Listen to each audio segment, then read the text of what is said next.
live life in parallel, not in series. And I truly believe in that headline. You know, we are all many things at the same time. One of your greatest wins to turn around Wyndham in India and take it from 30 to 70, 75 hotels.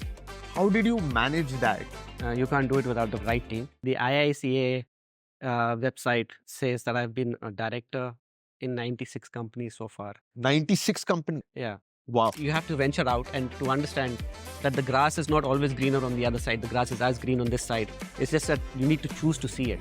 So it's important to have that vision and the belief in yourself. And happiness comes from within. Tell us about the 13 years you spent in Lemon Tree and how you grew and your main learnings from Patu, who's one of the legends of this industry. I mean, I can speak an hour on just Patu. He said, let's grow ponytails. And then Rahul Pandit says, great, but we need to have an SOP on how to grow the ponytail and what should the length of the ponytail be because it needs to be measured. So, how did you manage to attract talent? Because you built out a stellar team at Wyndham. You grow talent, talent grows you. It's as simple as that. The city of New York, the state of New York has more rooms than India has, right? So if you were to go down 15 years ago, imagine the number of rooms that were available at that point of time. They were more like 40, 50,000 classified rooms at that point of time. I truly believe globally, if there are 3 markets that are growing, it will be Saudi, India, and Indonesia, at least for the next 7 to 10 years. It's a great time to be in this country. It is the time for hospitality to enjoy. So how many rooms in Radisson currently operating? We have 14,500 rooms operating in India. We'll be 135 hotels by December this year. So how is it different running Radisson from Wyndham? Growth is life, as they say, and if we don't grow, then we'll be red and rotten. So as a owner, what kind of fees am I paying Radisson? Very economical. What is the difference between Radisson, blue, green and red? You know, because for us, Radisson has always been Radisson. If you just think about entire humanity, we take ourselves too seriously. We are so insignificant. Like everyone. Like you could be Elon Musk, you could be the president of US, you could be anyone. Mental fitness, marathons teach you that, Vipassana teaches you that, sports teaches you that. So pick anything that is of interest to you. Some podcasts change your lives. Some books end up changing your life. Vipassana for me personally was life-changing. Why did you choose to leave Wyndham?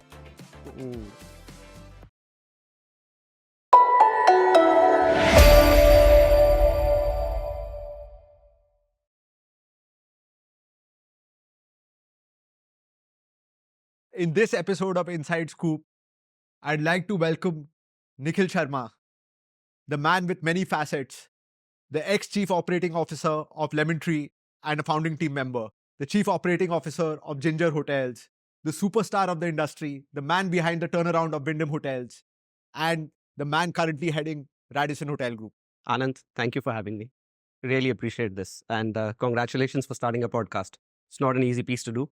And best of luck to you. Thank you, Nikhil. So, Nikhil, I want to start by knowing more about you. So, how you grew up, where you grew up, and how you sort of ventured into hospitality. So, I did my schooling in a quaint city called Muscat. It's in the Sultanate of Oman in the Middle East. So, I did my 10th and 12th from there, Indian school. A lot of colleges from Europe used to come down there. I actually wanted to get into economics and wanted to go to another college.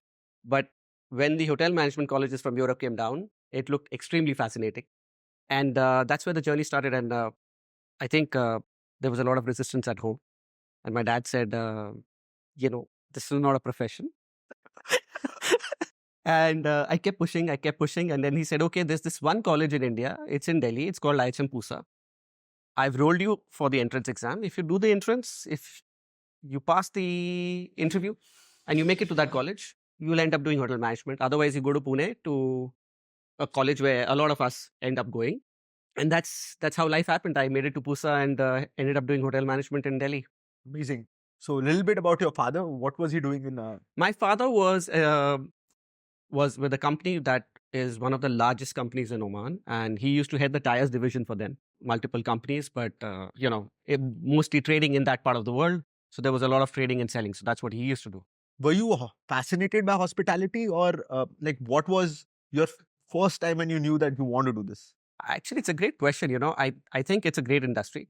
If you like meeting people, if you like traveling, this is the industry to be in, right? And you can be yourself, you can be natural. I mean, very few industries give you the opportunity to grow, right? And we can talk about the journey, but there are enough and more examples where a front desk assistant or a dishwasher ends up becoming managing directors of hotel companies, general managers of hotels, and so on and so forth, right? So no industry, in my view, gives you that scale of growth that hospitality can actually give you.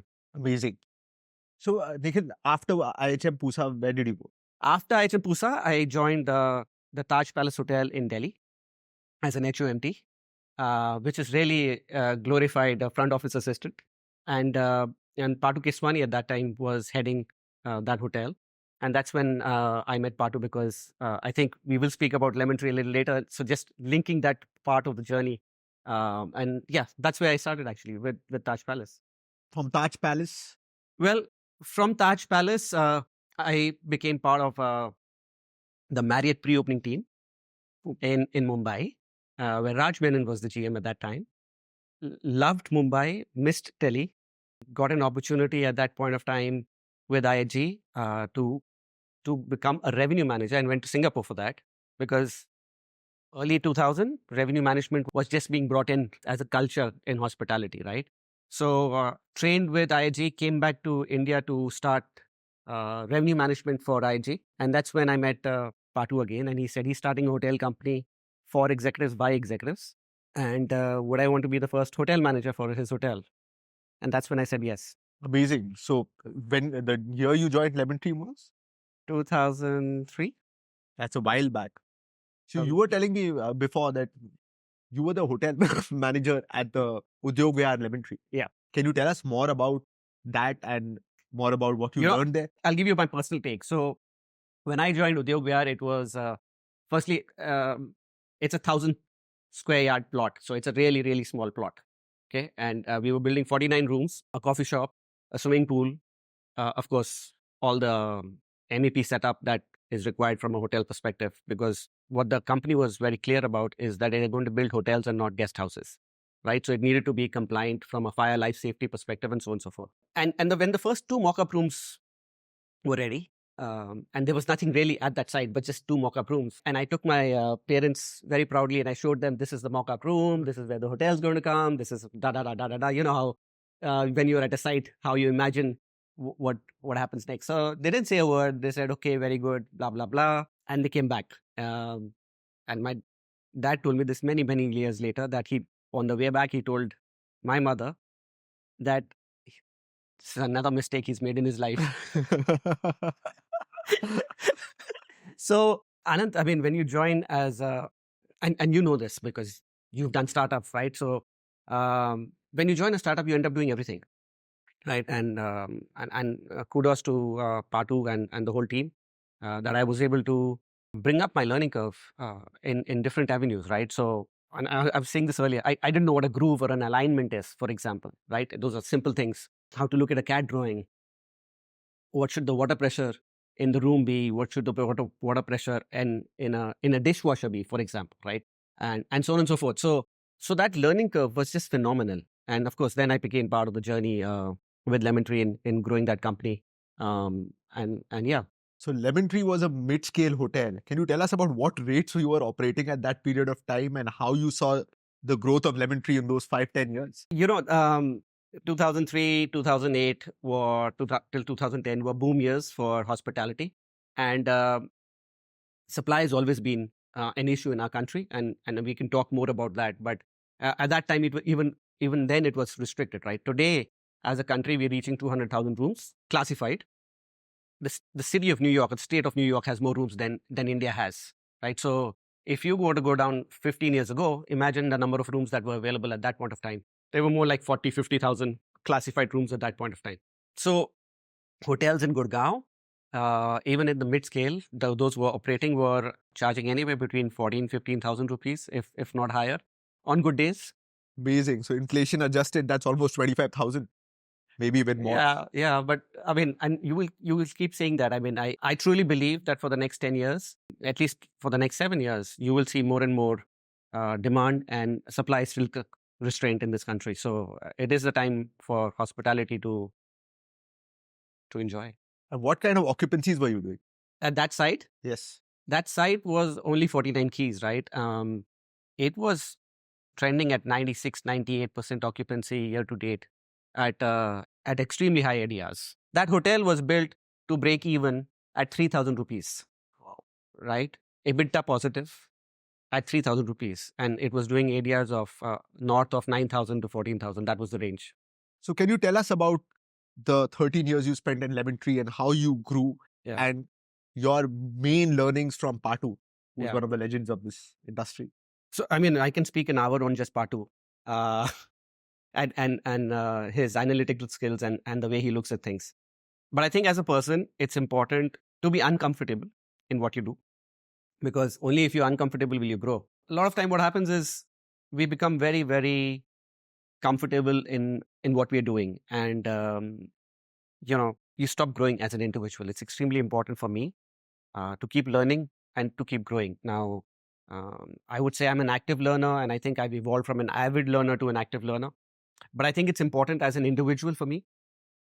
And that's really been the chart across my career graph. And, learnings from Lemon Tree and from Patu are too many to actually start listing down. But I'll give you a few. I think the empathy that he brings to the business and the clear business outlook that he brings to the business are two things that really stand out for me. And of course, he's built a great team, and the team has stood with him. And that's the third piece that is extremely important, because without people, our industry can't survive. So can you give us a anecdote or a example from Lemon Tree days? From Lemon Tree days, or you're learning from Patu or from Rahul for that matter? Give me it's too broad a question. Give me. So you guys had ponytails, and like Patu built this superstar team, each of one who's done extremely well in the industry today. Yeah. So how was it all done, and what did you like? Some sort of learning which you had from him, from maybe an instance. I'll tell you about the ponytail. And he said, he went to IIT, and he said, in IIT we could grow up ponytails. It's our company. Why can't we grow ponytails? Right now, this is anecdotal, right? So he said, let's grow ponytails. And then Rahul Pandit says, great, but we need to have an SOP on how to grow the ponytail and what should the length of the ponytail be, because it needs to be measured. So there was actually an SOP, and there were drawings of what the length of the ponytail should be, and so on and so forth. So you couldn't have a long ponytail. And so that's just how that company was, right? We tried to put a process on even something as small as a ponytail, right? I mean, have a ponytail, but there was a process to growing that ponytail as well in that company. Amazing. So, and what about the fact that you guys started dog-friendly hotels back in the day? Yeah. And you had like a Pooch as the brand ambassador. Can you tell us more about that? Yeah. We started at Patu's house. The first office of Lemon Tree was in literally one of the floors of Patu's house. And his kids had adopted a dog, Sparky. And I was employee number 10. Sparky was employee number 7 in that company. So she had an employee number.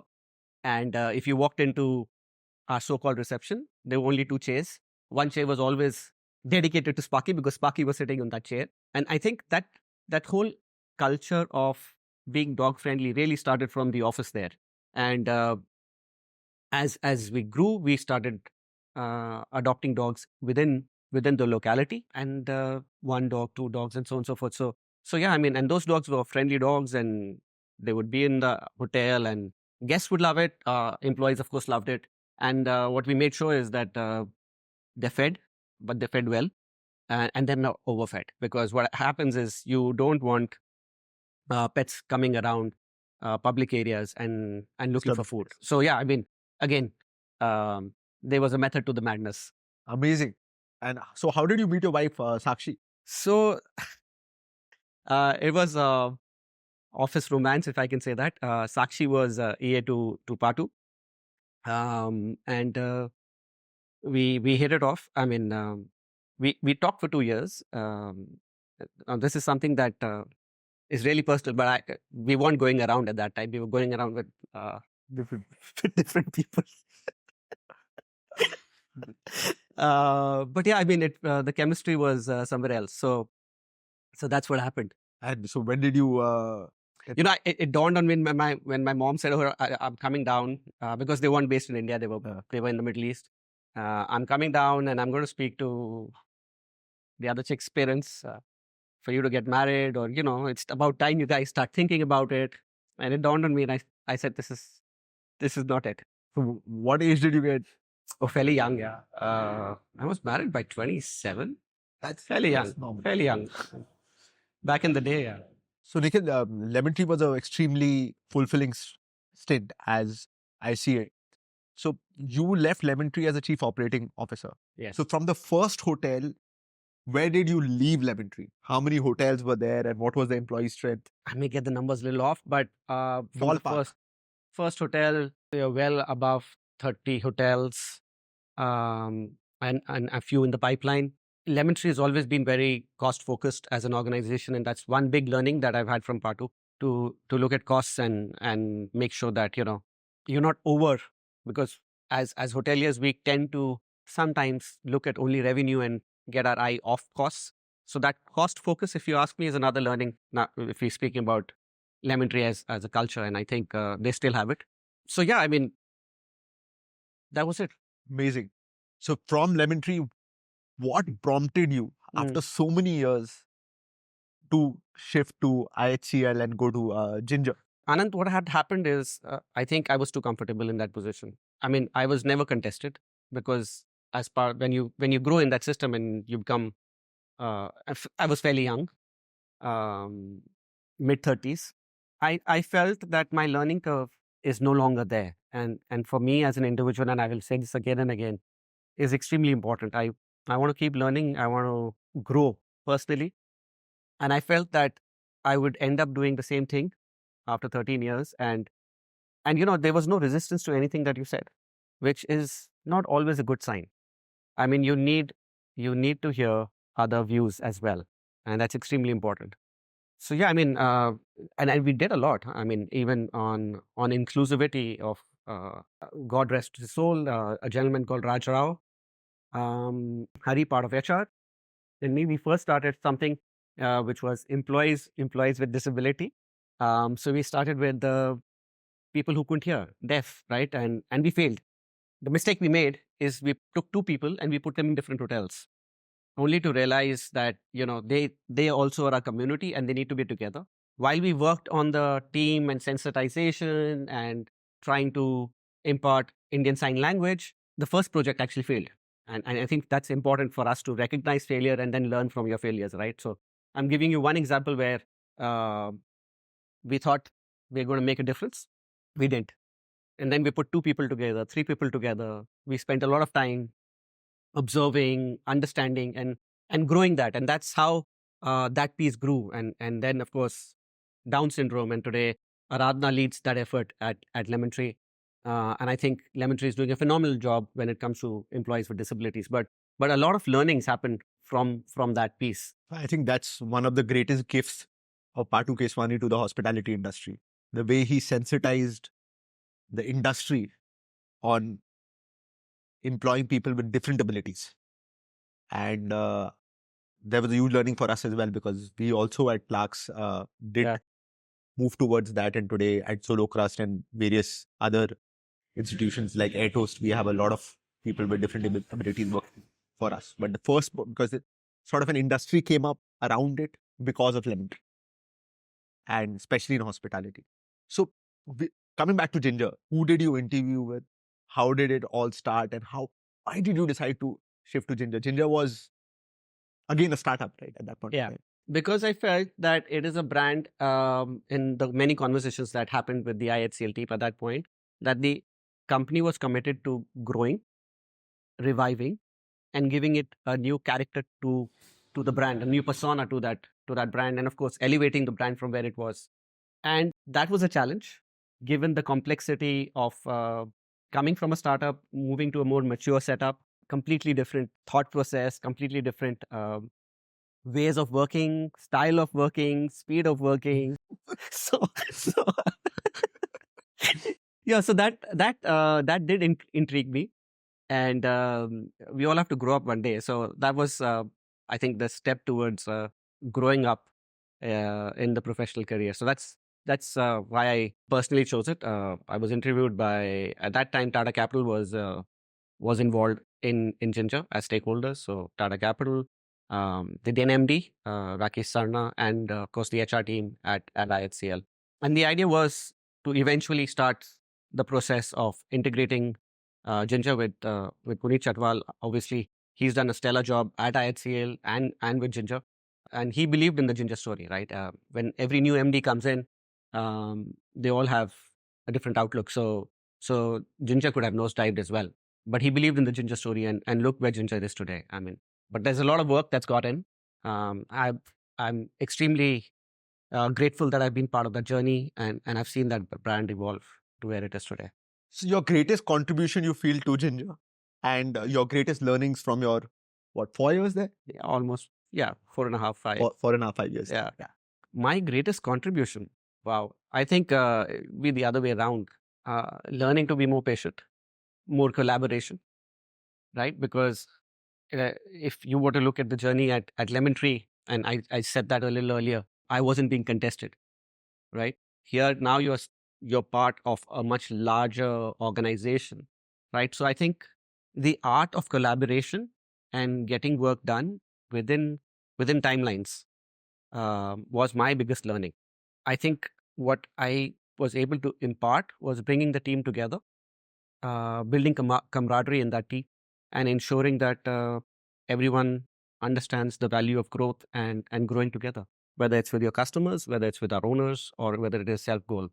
So in terms of the business models of Ginger and Lemon Tree, is there any difference? And from the hotel owner's perspective and from the brand's perspective? When I was there, Lemon Tree was not leasing per se, right? There were 2 long-term leases, but that was really it. Ginger's primary model had started with owned, moved to leasing, and managed. From an owner's perspective, I don't think it's too different.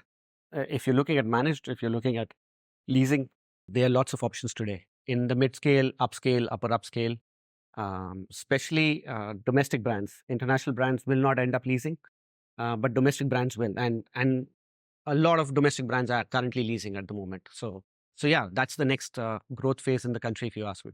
You know, your stint at Ginger as Chief Operating Officer, how did your roles differ? Like you were Chief Operating Officer at Lemon Tree and you were Chief Operating Officer at Ginger. So how was the structure under you different? How was the structure over you different? If you can go into more depth and understand that, what were Nikhil's key responsibilities in terms of for delivering for the brand? So at Lemon Tree, we were gearing up for an IPO. At IHCL, it was a listed company, right? So the fiduciary responsibility of being part of the board as an executive representative on the board was usually different. And the preparation that it takes to be ready for that quarter. And I'll give you an anecdote. One of the independent directors, and this is in the first board meeting, because Ginger was in the business of leasing, a colleague of mine presented a deal, and she looked at me and said, "Have you been to that site physically?" And I had not been to that site. So it did hit me that, your responsibilities are more than what they are on paper.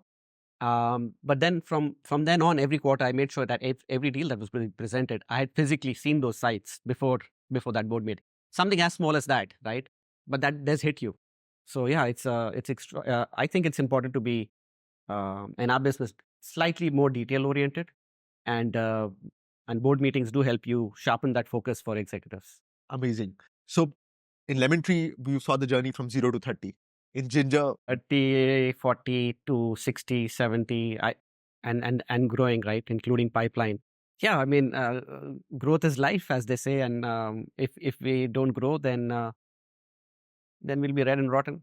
So in Lemon Tree, you were directly reporting to Patu, or was there a... No, there was a structure, right? I mean, at the end of the day, I was reporting into the president and then reporting into the MD, but Patu is very hands-on, and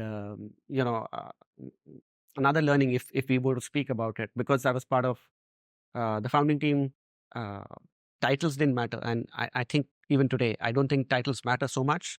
they matter for the outside world, but at the end of the day, we are all working for the same organization, and that's how we worked. I mean, So Rahul also moved with you from Lemon Tree to Rahul Ginger. was my boss. Yeah, in both the companies. Yes. So that's the reason I asked this question, because he's another stalwart of the industry, and there's a lot to learn from him. Like you were just mentioning that the ponytails, or even there was an SOP for the ponytails. So what were your greatest learnings from Rahul working with him for, I don't know how many years? So I would say one of the biggest positives that Rahul has is that he can be extremely detail oriented, right?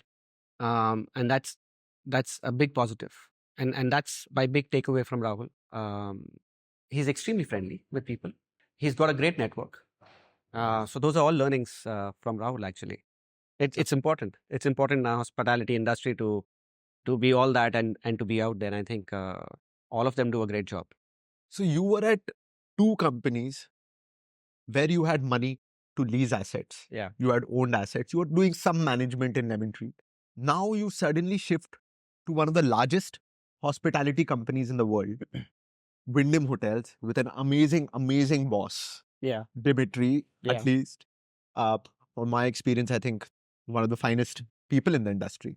How did you choose to go into franchising, considering you knew that how the Indian owner is and how Yeah. demanding the Indian owner is, and why did you choose to shift from Ginger to Wyndham?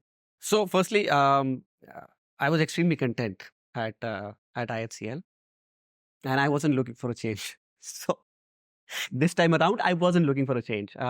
Even at Lemon Tree, I would have liked a change, but I was content. But the one thing that I spoke of earlier, you need to be uncomfortable to grow. Extremely important. And Anant, you have to live life in parallels. It can't be a series.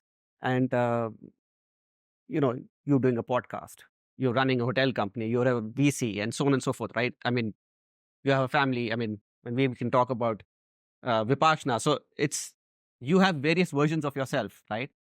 Similarly, in a career, I think it's important to broaden that horizon, have various versions of what's there out there. Globally, franchising is the biggest piece in hospitality, right? Global companies that are even present in this country are north of 70%, 85%, 88% franchised. So my belief was that franchise will eventually come into this country, and we ape the West.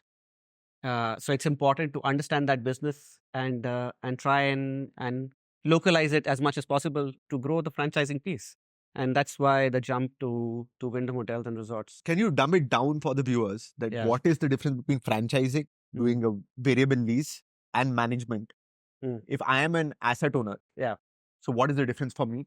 So if you own an asset, there are multiple ways of operating that asset. Okay, so let me just say, if you want to manage it yourself and not by a company, you look for a franchise deal. Okay, if you want to give the management to somebody else, i.e., a hotel company, it's called managed. If you want to lease the asset and have nothing to do with the management of the company, you just want a fixed rental, revenue share. There are various models in leasing that work. That's leasing. So those are three basic avenues. Globally, again, franchising stays the largest piece. In India, it has grown from 9% to 14, 15% as we speak at the moment. And it will grow, but it will grow in the mid-scale, upscale segment, because that's where franchising economy works the best, right? Because you need economies of scale in franchise, whereas in managed and right asset sizing from a hotel company could be different, whatever vision they have. So can you please tell us about the unit economics as well? As an owner, I have a 100-room hotel, expecting to do, let's say, a 50 crore turnover. What percentage will I be paying out as fees or getting in the three different models? I mean, we'll start with leasing because you're really giving your site, and it's a more commercial transaction, if I can say. So you're looking at a fixed rental and a minimum guarantee and revenue share. That could vary anywhere between, depending on the location is extremely important, right? Because that whole leasing model becomes different then. But a rev share in a leasing model can really vary on the city and the location. So I won't get into specifics there. Let's take a range. It could be a large range. It can go anywhere from 2 to 15%, literally. Yeah. of the total top line. Of the So total top I line. can expect 15% of the total revenue as a lease or a minimum guarantee. That is correct. That's No- a minimum. That's a minimum. And it can obviously move up to even 20, 25%, depending if you're in a Bombay or a It can. Delhi. It can.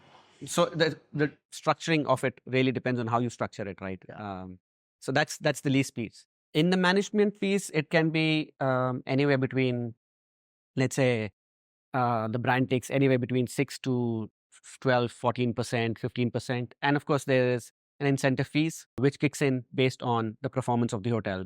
If the hotel is performing at a EBITDA 40%, 45%, 50%, so an extra percent fees kicks in there. In the franchise piece, it's really not so much on F&B, though at Wyndham we charged for F&B as well. It's really gross room revenue, and it's a distribution and a sales piece where the owner pays anywhere between 4 to 6%. So that's where it lands. But a lot of owners today are looking at taking a brand called franchise from a brand and also getting a third party operator to manage it. So eventually they're still paying 7, 8, 9%, but they have two parties instead of just one person managing and holding the brand as well. Can you please name 2 or 3 third party operators and tell us what a third party operator is? But don't you guys do it as well? So we don't do third party operations, but we do, we explored that, but we haven't gotten into that. But I think there are really large companies like Interstate, etc., multi-billion-dollar third-party companies in the world. Please. So I think Interstate is again trying to re-enter India, and globally in the US, they are one of the largest third-party operators. So let me just explain what a third-party operator is. Let's just say an executive who started a company. I'm the brand, Anant is the owner, and let's just say this is the third person. So this person makes sure that the brand standards are being followed and works with Anand to make sure that the revenue at that hotel is generated in the right form. And this is a franchise hotel, right? If it's a managed hotel, then you don't need a third party operator. But if it's a franchise setup, then some hotel owners are now looking towards deleveraging and having an asset owner. So we work closely with a company called Nile Hospitality, Vikram Singh Chauhan, and he's doing a great job, I would say. And he's growing across various brands, not only with us. Amazing. So globally, I think most of the hotels are operated by third party, and because the brand is just the franchise and the distribution engine. Is that correct? That is absolutely correct. You see this more in US, which is by far the most mature market. But you see this in Europe as well. And in Southeast Asia, you're seeing third-party operators come up more. But really, when you cross over from Europe to the Middle East, you see the managed piece taking off till let's say, just say Southeast Asia. But those winds are changing slowly, and you will see this evolving as we go along. So what percentage of India is third-party operated, right? I would say very small. I don't know it would be really small. I don't think we would have the numbers officially. But in our case, I can tell you in our case, out of the 194 hotels that we have in the country, 7, 8% are actually third-party operated. Amazing. Coming back to where at least the people in the industry see as one of your greatest wins, to turn around Wyndham in India and take it from 30 to 70, 75 hotels, flag Bombay, flag other key locations which you can tell us about.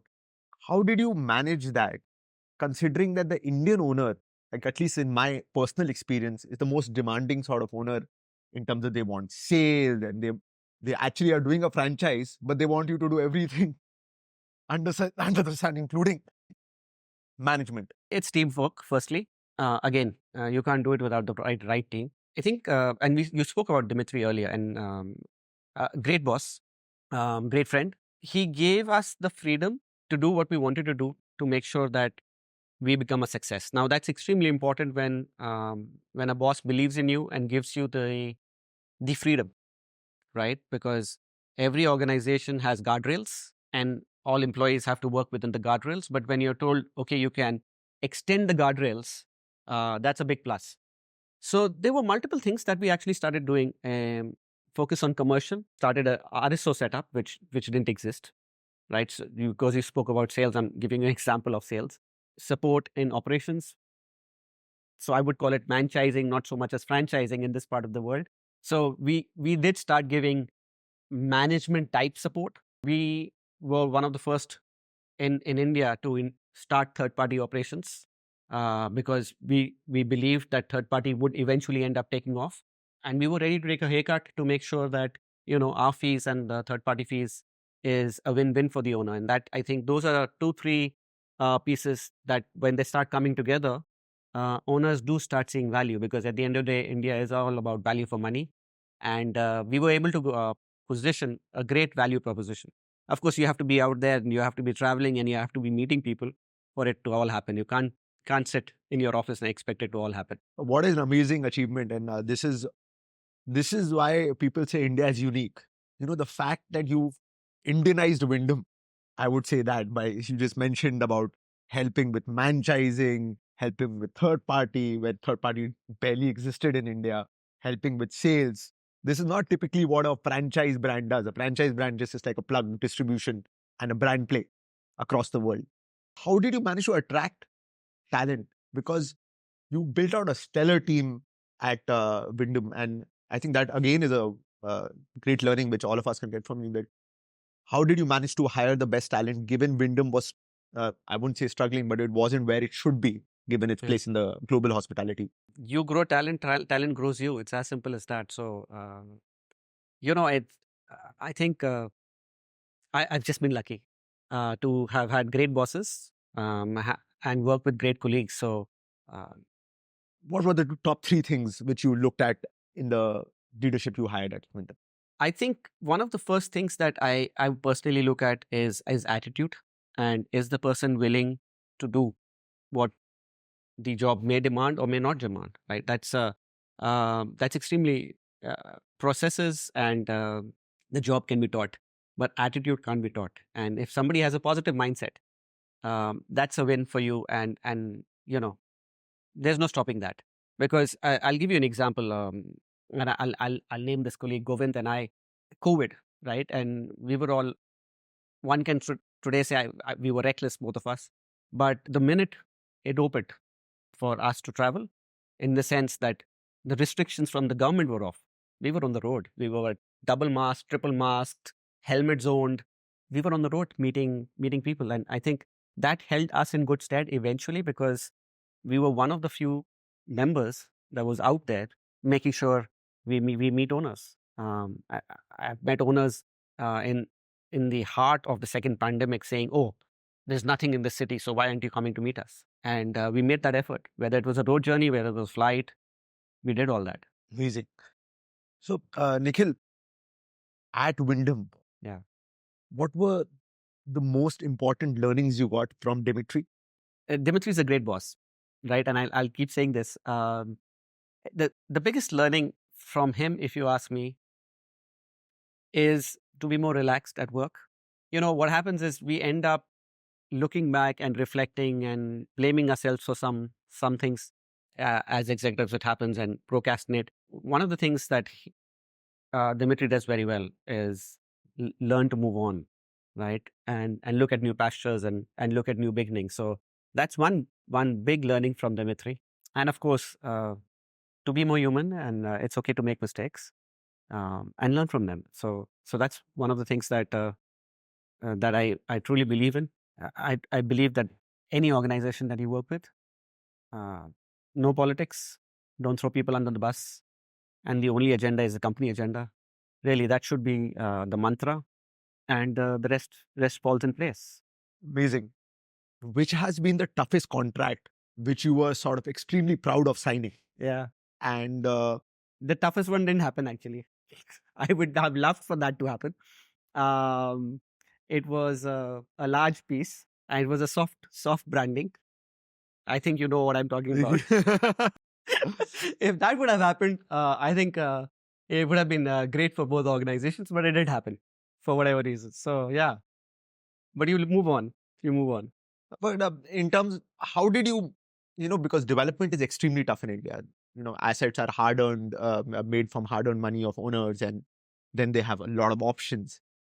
How did you manage to sign so many hotels?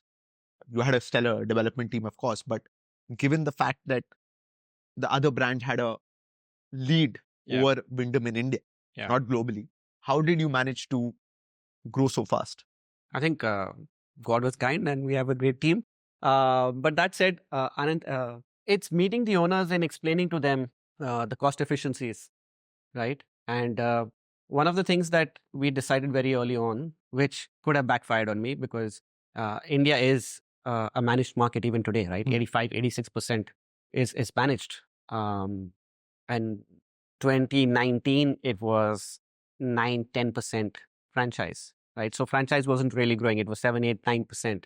One of the first things that I said when I joined that organization is that we will continue to do what we do at the core and not get into the management piece, because then you become number 7, number 8, number 9 in that race. So we said very clearly, we will position ourselves as number 1 in franchise.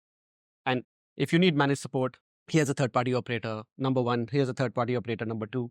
You meet them, you decide. And we are giving you the same value benefit that you would get from a managed perspective. So I think that clarity of thought held us in good stead, actually. How many contracts has Nikhil signed over his 2.5 decade stint in hospitality? 2 decades? I don't know the count. I'll have to count. I don't know the count. But the IICA website says that I've been a director in 96 companies so far in my career, which is a separate piece. 96 companies? Yeah, 96. You've been a director at? Yeah.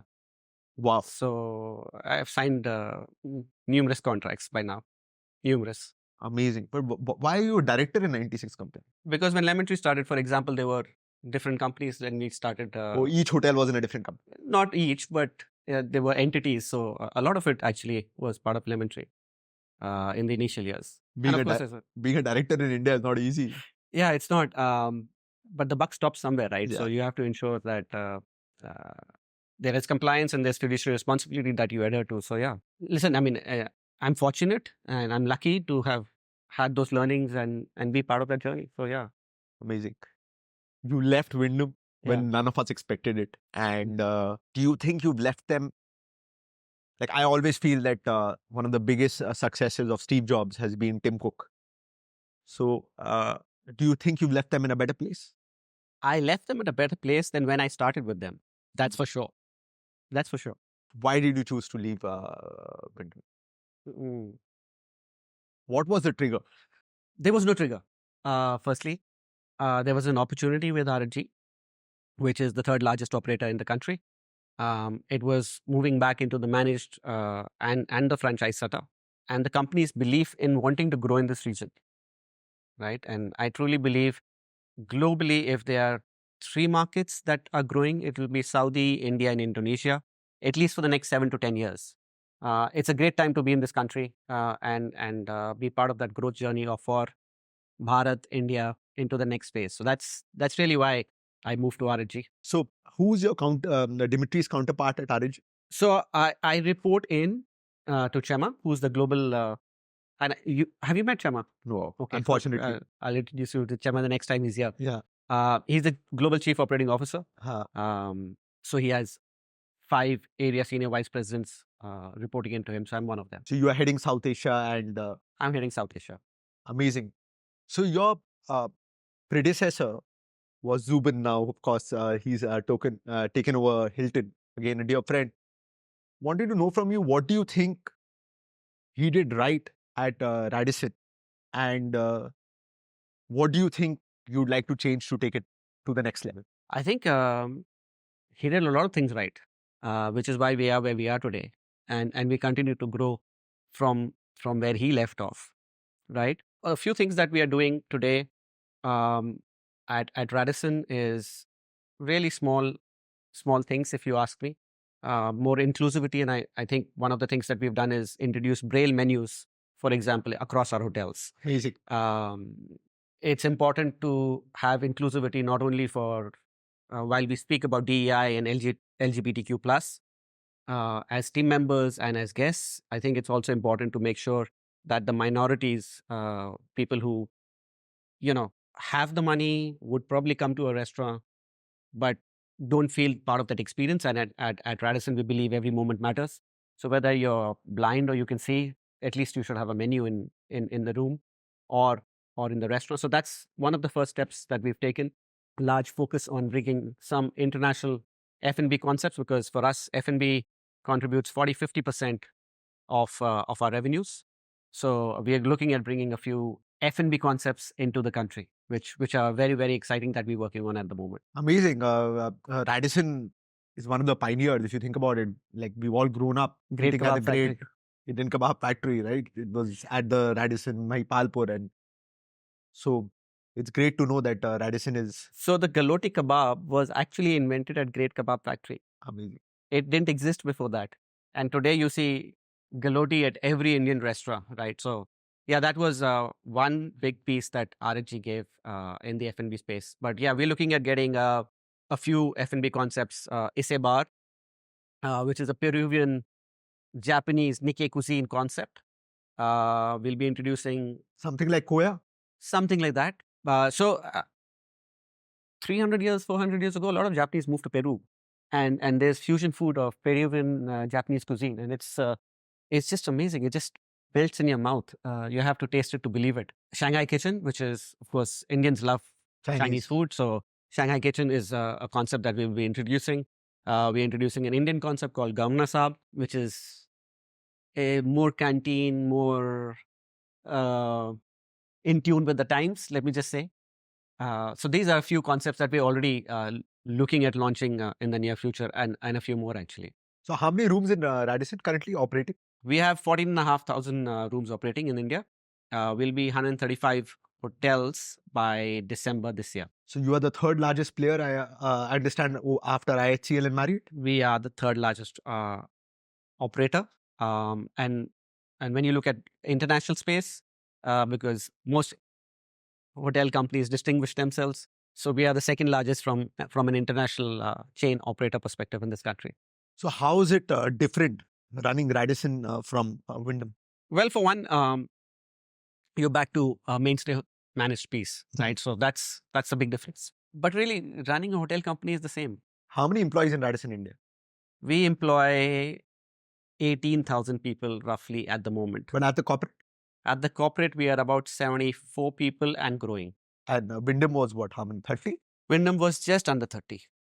Wyndham was just under 30. But there were a lot of different synergies there in the franchise setup, which is fantastic. So, for example, you're legal operated in 3 different countries and not physically in this country. Here, the legal is based here. So those are the small differences, which actually leads to, it's not that physically while they were not physically here, they were part of the team, right? So if you start doing apples to apples, it will be probably the same, if not more. So, one thing which I always, before I deep dive more into your Radisson and where they are at in India, I wanted to understand, there are so many revenue managers in India today. Pretty much every hotel has. And how many branded hotels in India, let's say?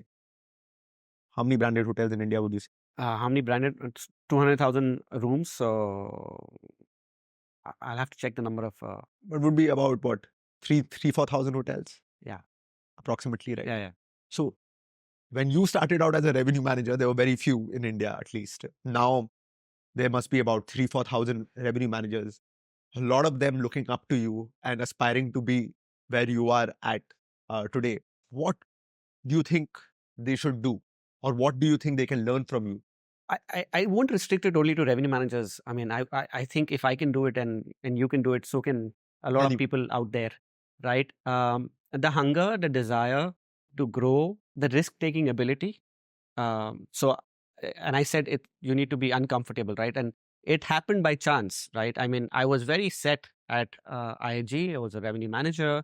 I could have said no, startup, no guarantee. I took that risk at that point of time. Of course, Lemon Tree is a great success story, but what if it wasn't, right? So that's a risk. What if Ginger wasn't where it is today?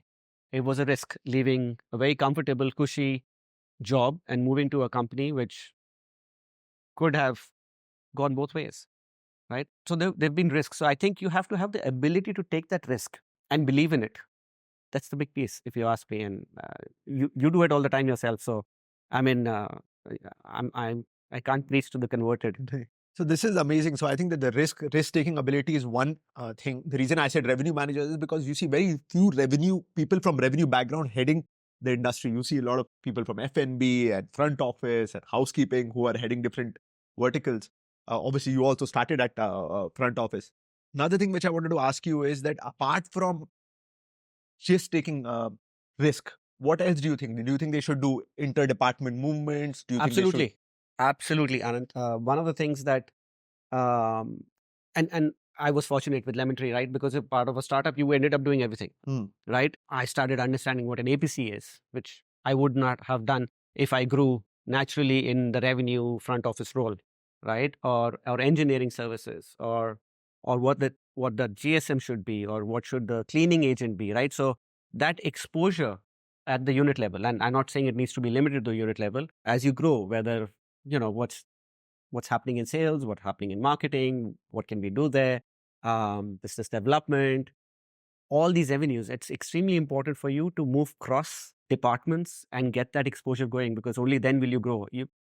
While yes, there is the traditional way of growth, my growth is unconventional from that perspective, and I would definitely push people to be more unconventional in their career graph than be more conventional. But that's my personal take, and it's extremely personal. How important is sales and development in reaching a leadership position? Extremely important. If there is no sale, there's no company.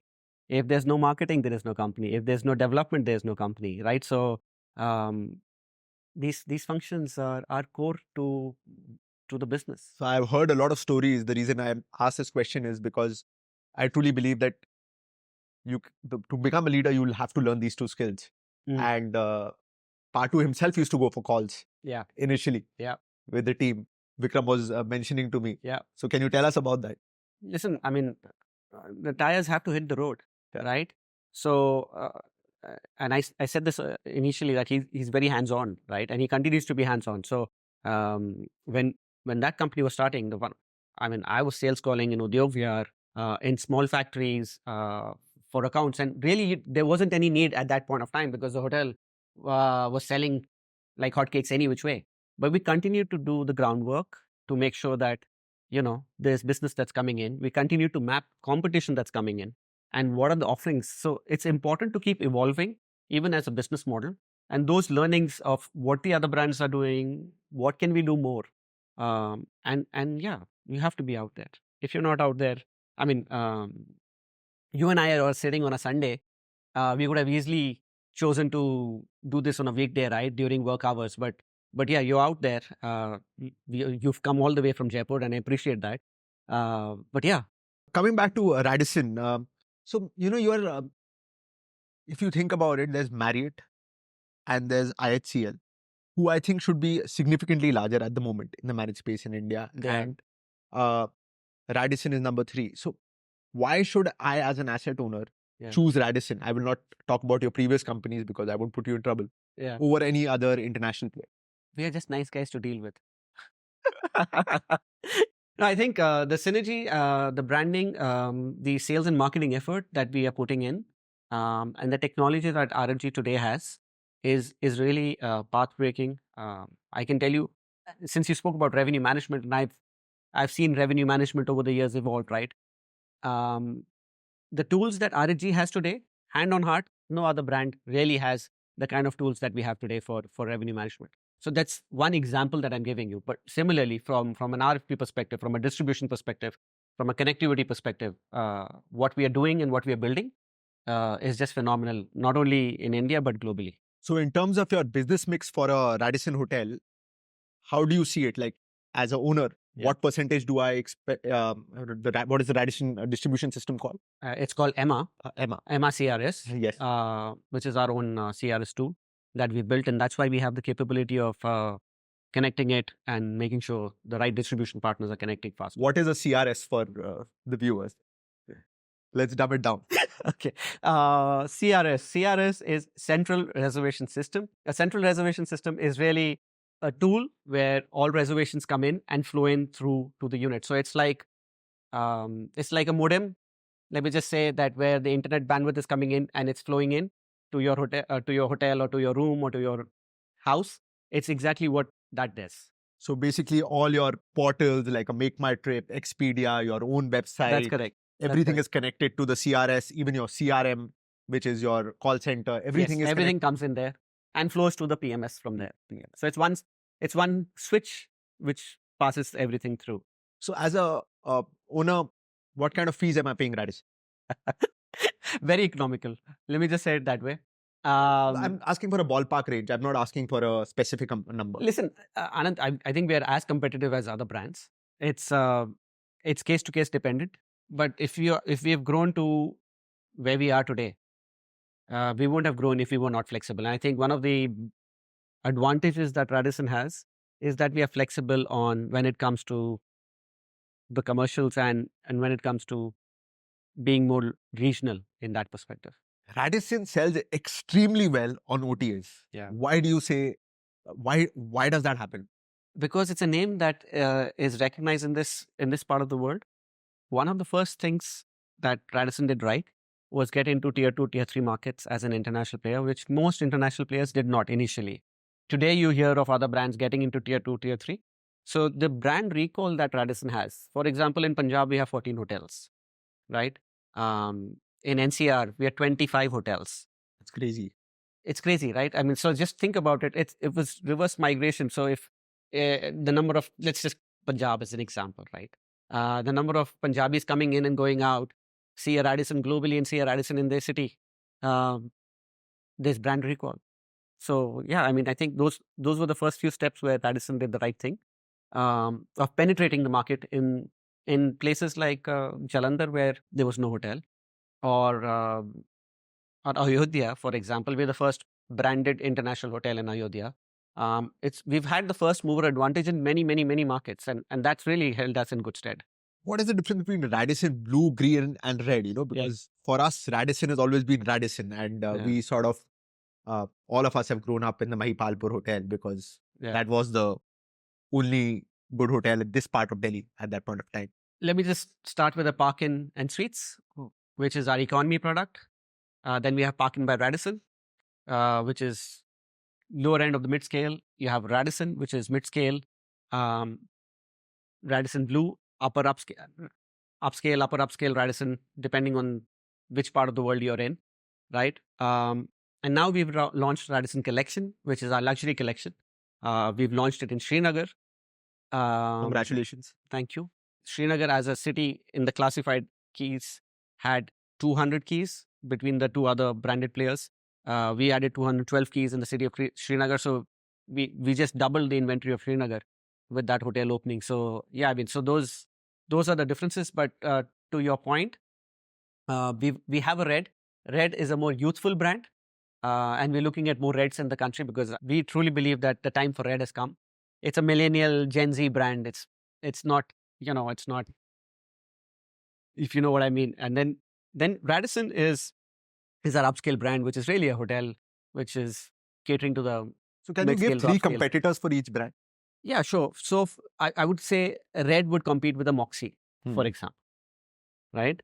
Radisson, and you could really take the gambit in Radisson and say like a Marriott or a Intercon. No, so I would put that above. For a blue. Yeah. But it could be. It could even be a Courtyard in a city to a Fairfield in a city. If you were to look at Marriott brands, right? So the range could be different, right? So Radisson would be Courtyard and Marriott. Then Radisson Blue would be. So Radisson Blue is our upper upscale brand. So depending on which. Different organizations have different ways of looking at a upper upscale and luxury brands. So I would say Blue is really upper upscale, but in this part of the world, it's treated as a luxury product. And then, of course, we have Radisson Collection, which is truly luxury, and we have a few of them at the moment globally, and we're looking at growing that in the right market with the right owners, with the right sites. So what would be the room to manpower ratio be for Radisson Red and Radisson Collection? Okay, so for Radisson Red, it would be under 1. So it would be 0.8 to a room. Also, it depends on the F&B facilities, right? So the one we have in Mohali has huge F&B facilities. So then your numbers move in a certain direction because F&B does take, right? For a collection, it would be at least 1.8 to 2.3, depending on the city. So Srinagar, for example, at the moment has a high account because it's a new hotel in that city, and it's a lot of it is to do with the F&B focus at that hotel. Amazing. So as an owner, if I had a piece of land, right? Yeah. So and I came to Nikhil and I said that I want to build a Radisson Red. What would my square foot cost be? And what would a cost be in a Radisson collection? Just for the construction. And what do you think my So payback period would excluding cost of land. Land, I'm not. Yeah. I'm assuming this. It could be anywhere between 50-60 lakhs a key for a red. For a Radisson, plus minus 10 lakhs, because the cost of construction won't be too different. The elements are different, right? For a blue could be just about 1 CR, and for a collection, it'll go to 2 CR. And what would my payback be on the building? The payback would depend again on the size of the asset, right? Let's take a 100-room hotel and let's take a. I would say EBITDA positive within 2.5-3 months. And depending on the loan that you've taken on the site, the payback could vary. But A ballpark, 7 years. 7 to 10 years? Yeah, I would say that. 7 years is very good because 7 years. typically as an industry standard, it takes 10 years to pay back the building, because in India, as we all know, real estate has a lot of components in it. So tell us about Radisson individuals. Yeah. I think you're growing really fast in that division. And what's the idea behind it? So Radisson Individual is a soft brand for us. We have two soft brands, Radisson Individuals and Radisson Individual Retreats. The objective of these soft brands was to make sure that we get the smaller boutique hotels, which typically can't be hard branded, have a character of their own, have an essence of their own, and are true to the community that they live in, right? So whether a hotel that we open in Javai, for example, where you operate a hotel, can't be a Radisson because it's 40 keys, right? It's a great site. It's a great hotel. We will end up giving it a soft branding and still operate it at our end. So you are managing the hotel. So we manage as well in soft rent. We not only franchise, but we manage as well. That's very different from, let's say, an Autograph or a Tribute of Marriott or other brands. So that's another. So one thing which I'm learning from Nikhil in this conversation is, when you're talking about Wyndham, he's doing franchising and he's doing an RSO setup where franchise brands did not do that in India. Now when we are coming to Radisson, Radisson is doing soft brand with management, which is again something which is done rarely in the industry. You're making this also India specific, and I'm really glad that you're doing it, because I think that this will take the individual's brand a long way, because a lot of Indian asset owners are very, very attached to their name as well. And I think that this is a great sort of a growth strategy. So, Nikhil, tell us more about yourself. What other hobbies, passion do you have other than work? So I said this earlier. You have to live life in parallel, not in series. And I truly believe in that headline. We are all many things at the same time. Personally, I love to write. And that's a hobby that I've developed. I used to run marathons. For some period, I've stopped running marathons now, but I'm doing other things. I meditate. I've started liking trekking, for example. Not that you can trek a lot in this city, but I'm trying to take the time out for trekking. And just last month, I was in Kashmir and I took time out and went to Aru Valley for almost a day's trek. So yeah, you have to take that time out, given our schedules. But it's important to be with yourself, reflect, and plan for the future. So I think all these things actually help me do that. Tell us more about your book. So the book is called Rumi and Kabir Consulting. Rumi was a mystic poet, and he was one of the founders of Sufism. And I started reading Rumi as a school kid. And I like poetry. So that's probably why. And because in the Middle East, we were taught Hindi. It was still CBSE, but we were taught Hindi, which was at least 2 or 3 standards behind India. So by the time Kabir was introduced to us, I think I understood Kabir ke dohe slightly better than just mugging them up. So that's where my love for Kabir started. So really, Rumi and Kabir have come to Gurgaon in an IT company as happiness coaches, and they have old age solutions for new age problems. That's what the book is about. It's a light read. It's got a little bit of poetry. It's got a little bit of fiction, but that's what it's about. Can you give us one instance or one solution to the new age problems and old age solution? I'd love to know. One size doesn't fit all, firstly. And I truly believe the answer lies within. But I'll give you a anecdote and story, right? So Nemo, the movie, we've all seen it to a degree, right? So let me give you a fish story because they're cute stories. So there's this fish who's always insisting to its mother that I want to go out, I want to be like human beings. And she says, no, this is our life. But anyway, long story short, this baby fish still swims to the shore, jumps out, right? Because this fish wants to be like a human being. Can't breathe, realizes mistakes in life, wants to get back, is, not settled. A young boy is passing by, sees the fish, just picks it and throws it back into the water, right? Only when that fish is back in the water, that fish realizes that this is life for me, this is my breathing, this is my comfort zone. So sometimes you have to venture out and to understand that the grass is not always greener on the other side. The grass is as green on this side. It's just that you need to choose to see it. So it's important to have that vision and the belief in yourself. And happiness comes from within. So that's really one of the essence of the book that I just told you. So, Nikhil, we'll do a quick section which I call slippery slope. Yeah. So Slippery. it's not that slippery, but it's just a few quick questions. Favorite book which you've read recently? I'll tell you the favorite book that I have. It's a book that I keep going back to. Currently, to your point, I'm reading Prisoners of Geography. It speaks about how countries, continents, and how life around them has happened, how wars have happened. It's an interesting book. But my favorite book, if you ask me of all time, is a book called Meditations. It's by Marcus Aurelius. Marcus Aurelius was actually Julius Caesar. And they are scribblings that he wrote for his son, and it's interpretations of that. So that's my favorite book. Anytime I need advice, it's like, a book of answers. You open any page, read a page, and then just think about it. So that's my go-to book, actually. Amazing. One word that describes your leadership style? One word: adaptability. Morning or night person? Morning. Tea or coffee? Tea. The best piece of advice you've ever received? Be yourself. One thing you never travel without? My AirPods. One hotel in the world you are due to visit, Oh, there's lots of them. but dying to visit?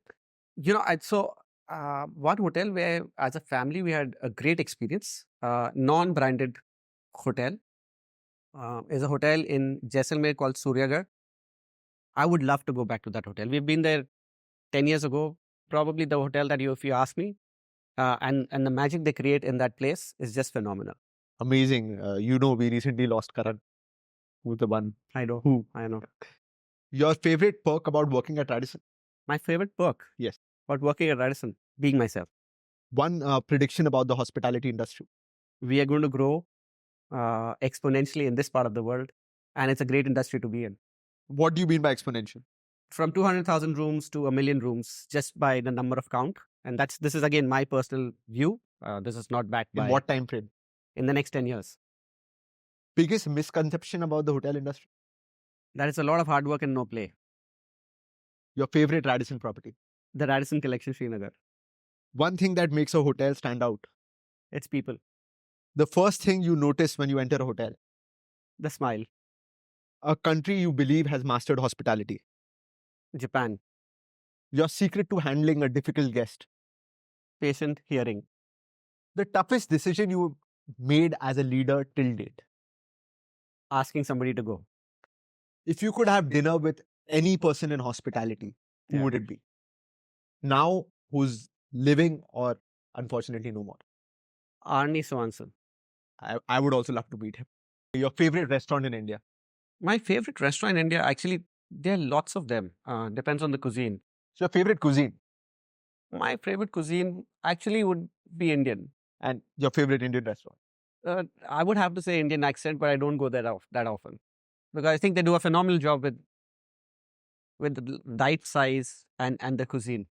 So Nikhil, after a decade, like if you could be in your dream position, would you want to be seen as an entrepreneur 10 years from hence, or would you want to be heading one of the, could be Radisson, could be Marriott, could be Hilton worldwide? What would you want to be doing, or would you want to have retired and living and spending more time with Sakshi and the kids? I see myself in 10 years being more content and being more fulfilled in whatever I do. I don't know what the road tomorrow is. But yeah, we didn't speak about Vipassana. But yeah, I mean, I think meditation really helps, and it's life changing. It's life changing. So would you encourage your general managers to go for Vipassana?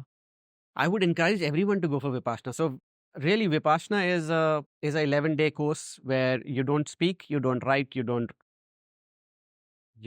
all you do is meditate. You can't read, of course, and it starts at 4:30 in the morning till 9 in the evening.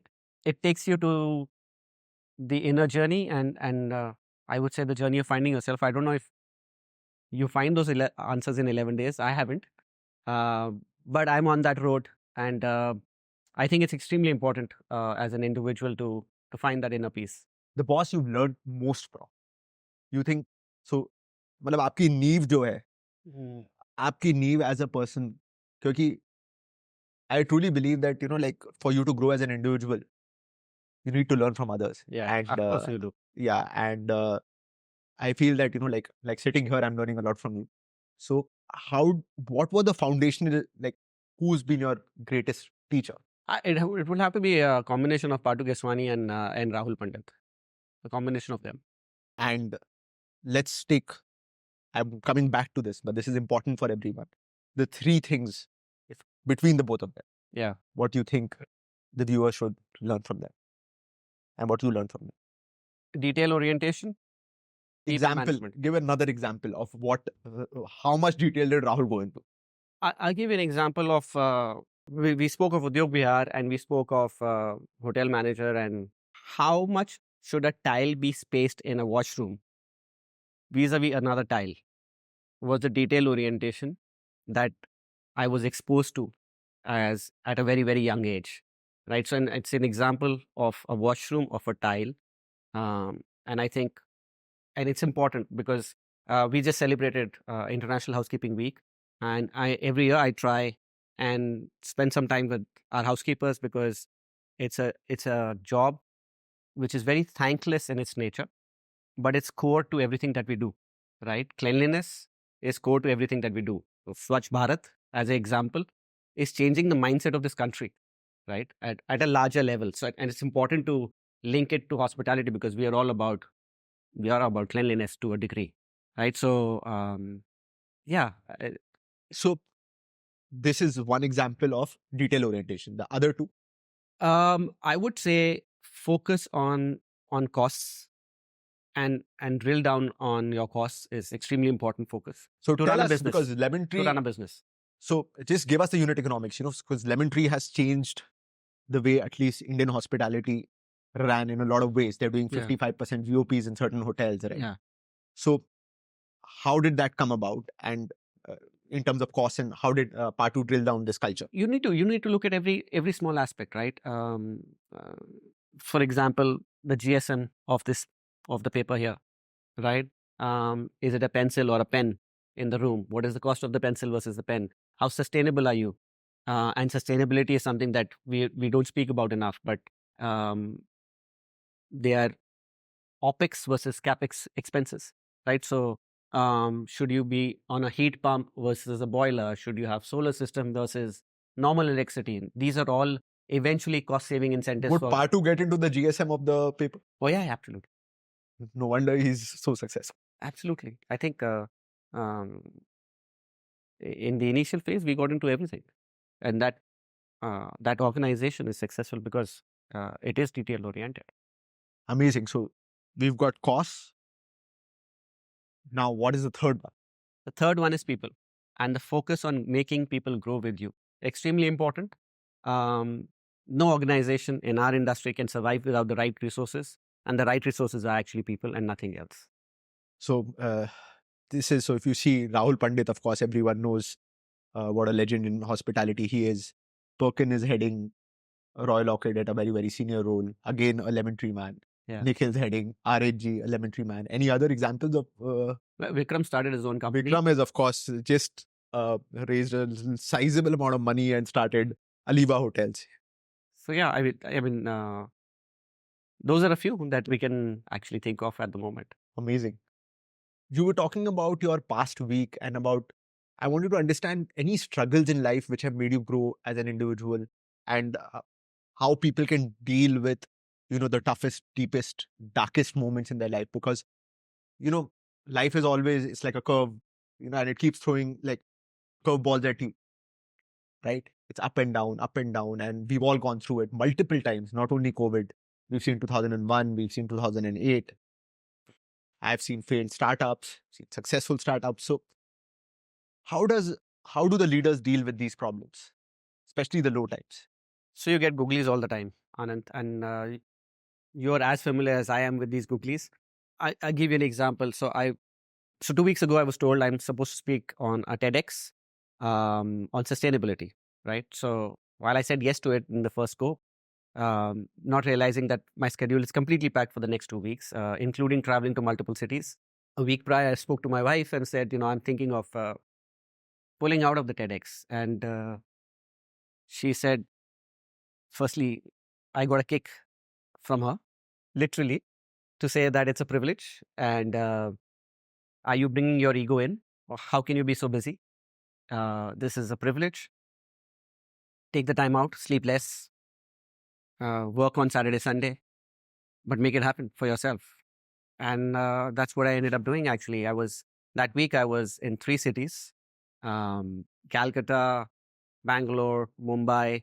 I was flying back from Mumbai at 6:30 in the morning. I started writing what I wanted to speak. And then, yeah, on Monday was the TEDx. So such is life, and you need to balance it out. And it all comes from, I think, mental fitness.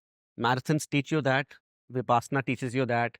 Sports teaches you that. So pick anything that is of interest to you, right? But sports and meditation, to that perspective, go hand in hand, and they help you balance things out. So that's extremely important to balance it. Any other tough time in your life which you overcame and you would like to share? No, I mean, life is not a bed of roses. And I have to say that I have the support of Sakshi to be where I am, because it is a lot of hard work. It's not, you don't get to positions and titles without a lot of hard work and sweat.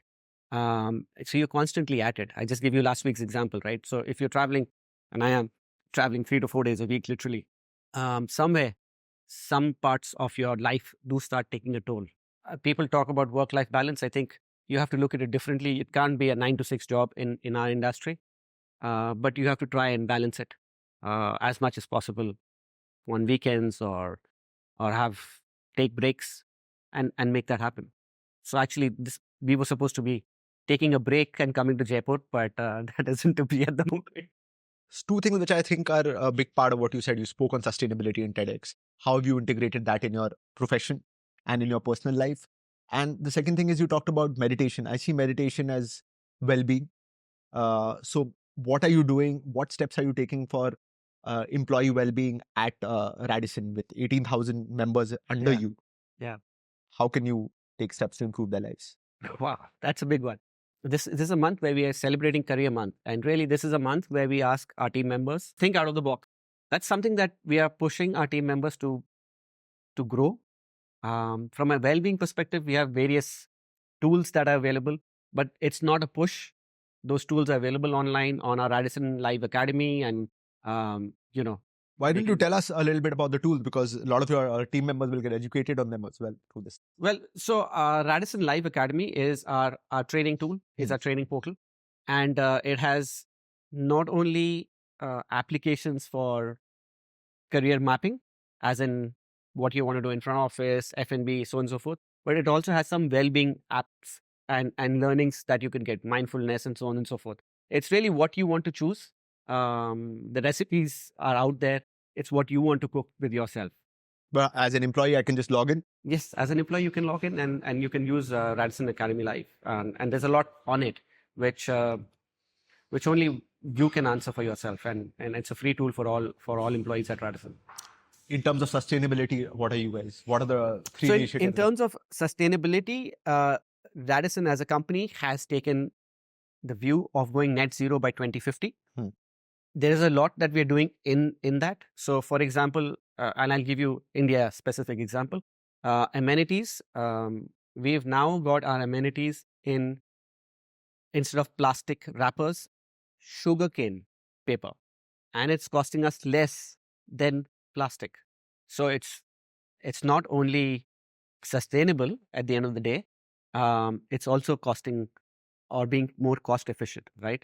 So single-use plastic we've eliminated in our hotels. I just spoke about amenities, move and making sure that our hotels start following science-based targets, and that's something that is mandated by globally for each country. We're moving to that. Focus on HSB, which is Hotel Sustainability Basics. Basically, it makes sure that our hotels are sustainable, and it's a path.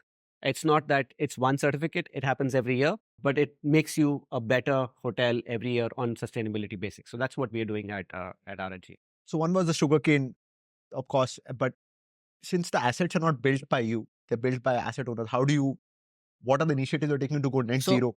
So brand amenities are, for example, mandated by us. Yeah. Right? So that's something that we control. So because the assets are not owned by us, HSB becomes one tool to make sure that hotels move towards net zero, right? So because traditionally hotels, like you spoke of, the Delhi hotel, for example, would have a boiler and not a heat pump. So moving to a heat pump, getting more solar energy in, right? Down south, making sure that we get efficiencies from the windmills that you can buy and your electricity costs is lower. Those are all tools that are available, and we're making sure we hotels that are going under renovation. We're actually working with IFC, which is a division of World Bank that actually incentivizes and gives loans for going green for hotels. So those are all small tweaks that we're trying to make sure that we move forward. Amazing. In terms of your loyalty program, Yeah. So you of course have Bonvoy, which is the largest loyalty program in the world, and then you have H Honors, which is a close second, I would say. Where is Radisson in the scape and in the landscape? And in terms of as a Radisson customer, what can I expect?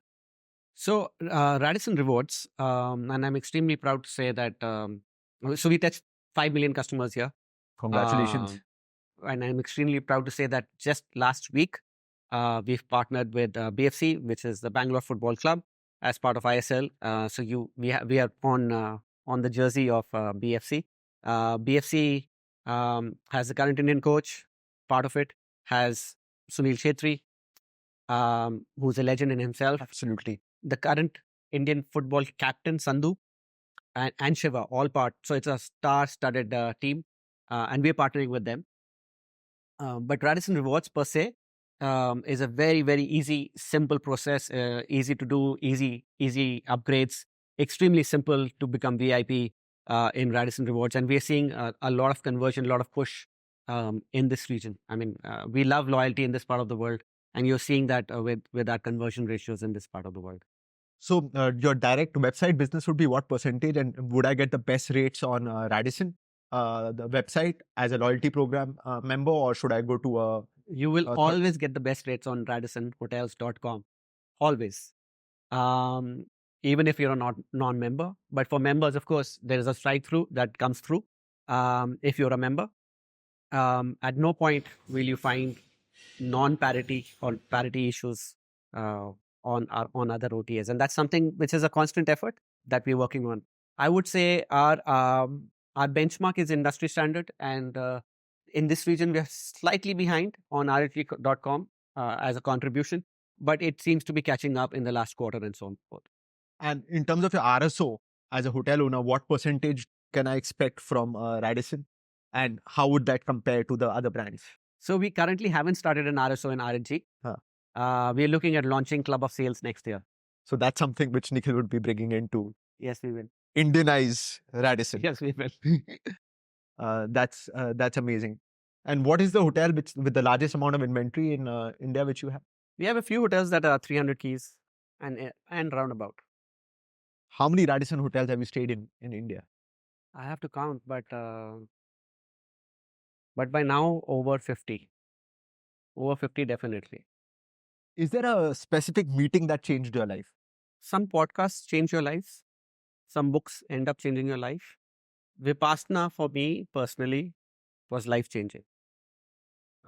And I'm speaking more from relevance right now. Of course, I'm sure there've been meetings in the past that changed my life. Getting into Pusa was life changing for me, right? I mean, I could have been in Pune doing something else, but I got into Pusa. That was life changing. But yeah, I think meditation really helps. What is your view on long working hours in the industry? It's a reality. I think what we need to do is try and balance it and become more flexible. But what is long working hours, Anand? What is it for you? What is it for me? Traveling is long working hours as well, right? So it depends how you try and balance it. But it's just if you enjoy doing what you're doing, you don't feel the long working hours. If you don't enjoy what you're doing, then even 4 hours could feel long, right? So I think what people in this industry have the passion and want to work in this industry. So really, the long working hours is for me not such a big debate in my head. If you enjoy what you're doing, you won't mind it. You see this at I asked Respect this question as well. I don't think that any of the sort of leaders I've admired in my life have not gone through the grind. And I remember visiting the Wildflower Hall, and the same person was serving me breakfast, lunch, and dinner. They were doing break shift. So it's like even in the top hospitality chains, I think hospitality is all about the grind. And look at yourself. You've been traveling like you are heading one of the largest hotel chains in India, and you've been traveling, what, 7 days, 10 days in the past 2 weeks? More actually. Can you imagine? And Yeah. travel takes a toll on your body. No one realizes it. Ritwik was mentioning he's been traveling like 20 days a month for I don't know how many years. People don't realize it. And especially at Wyndham also, I know for a fact that you were traveling like crazy. Because every day we'd see one picture of yours at some other hotel. And that's quite inspirational in a lot of ways. Why did you think of me as a podcaster, by the way? I mean, you could have second, third podcast, literally, right? I thought of you because I thought that आपसे मेरे को मतलब कि निखिल आपसे सीखने को बहुत कुछ मिला है जिंदगी में. मैं एक चीज आपसे पूछना चाहता हूँ कि आप इतना काम कैसे रहते? How do you keep yourself so calm and collected? Because India में especially the kind of people you're dealing with people with all kinds of backgrounds. I'm talking about from an owner's perspective. How do you manage that? And how do you stay out of trouble? Because I don't know if we stay out of trouble too much, but it's all up here, right? I mean, you've over the years that I've known you, you are far more calmer. Your energy levels are far more, subtler. How do you do it? so only thing which keeps me sane is meditation. I'm doing anapan because at the moment the mind is not sharp enough to do vipassana.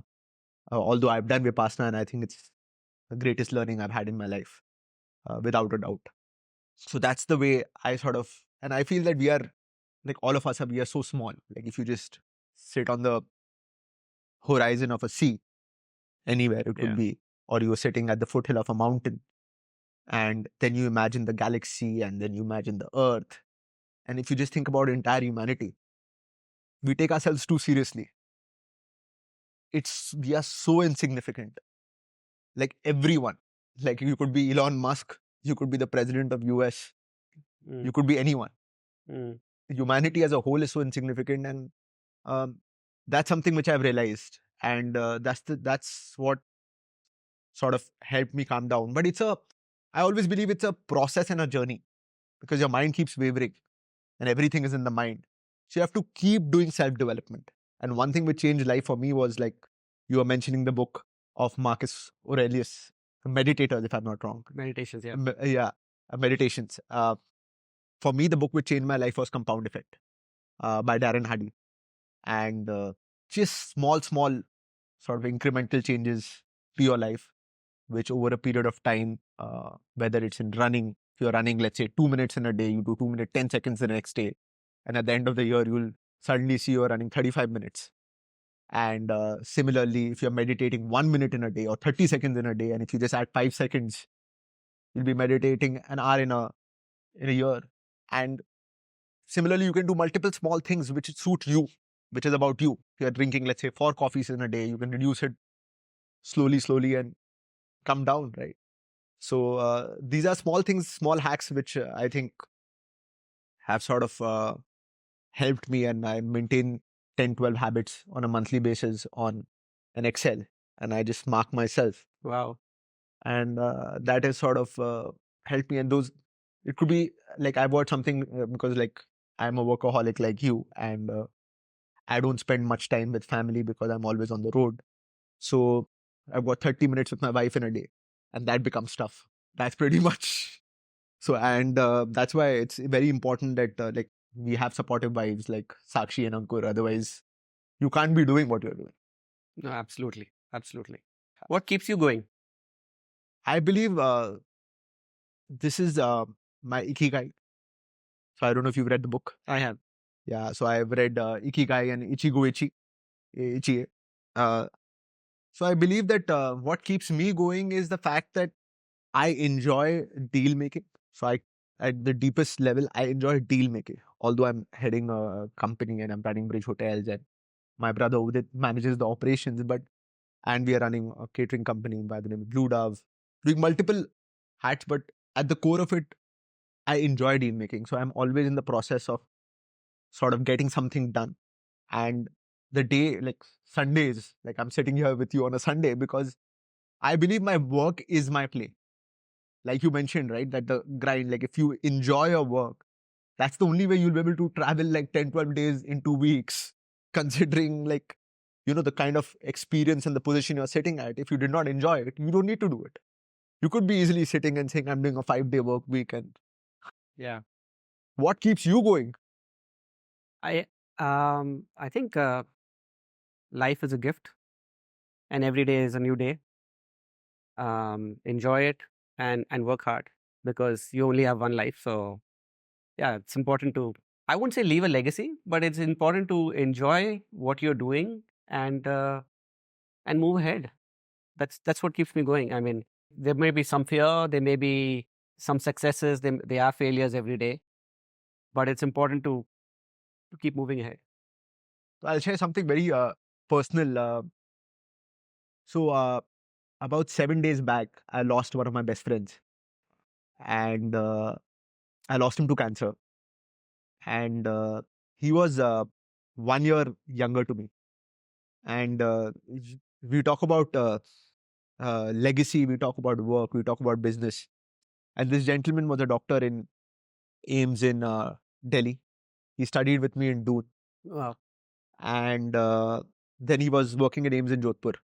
And he was treating scores of patients for free. He was detected with cancer 2 years back. 1 year back, he realized that it was 4th stage.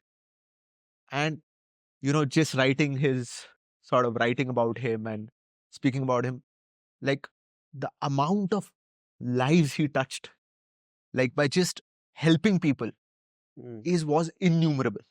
And I believe that is the greatest legacy. Service beyond self. And I truly believe that, like everything else, like money, business, all important, but it is so frivolous. Because I truly believe that what he achieved in 34 years, because he was younger, 1 year younger to me, I'm being 35. I don't think I'll be able to do 340. And life is too short. So I think it's very important for us to be kind. And it's very important for us to be compassionate. And it's very important for us to be empathetic. Because without these three things, I think life has no meaning. And no one has business. I truly believe like we all have our bad days. I have my bad days sometimes to my team members, and then I go and apologize. Because you realize how stupid you are. It's not about them being stupid.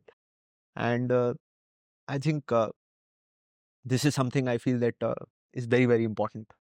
Wow. Yeah. So, Anand, the hotelier, Anand, the podcaster, Anand, the venture capitalist, Anand, the creator, which hat do you enjoy the most?